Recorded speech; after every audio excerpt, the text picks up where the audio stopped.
umhlabe apha baqhawuka lo mthambo apha.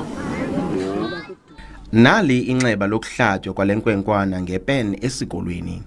Inxeba elidale umonakalo ekuthiwa awunakulungiswa nangamayeza. Kodwa olusapho lusenethemba lokuba ukuba isebe lezemfundo lingangenelela hleze izinto zitshintshe ngeliso lalenkwenkwana. Ngaske bhuti wam umntana wam awoyeke afumane oogqirha bamzama ukumnceda kwela mehlo ukuqala.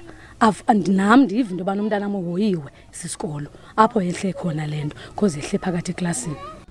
Olusapho lunoloyiko lifuthe enokuba nayo le meko ekukhuleni nasebomini balenkwenkwe. Bhuti wam iwari yam inye kule nto yehle kulo mntu lo mntanam. Iwari yam mhlawumbi kwenzeke kuchaphazeleke nelinye mehlo aendaphe ngabona omabini.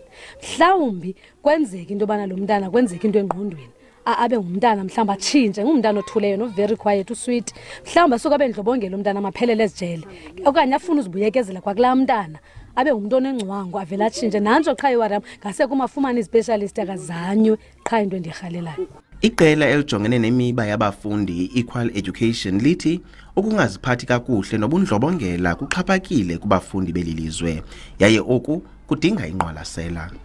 One of the first things that the Provincial Education Department should ensure is that the affected learner and their family, as well as classmates, have access to professional psychosocial support services. The victim will definitely need thorough counselling to ensure that they are able to cope with what has happened to them.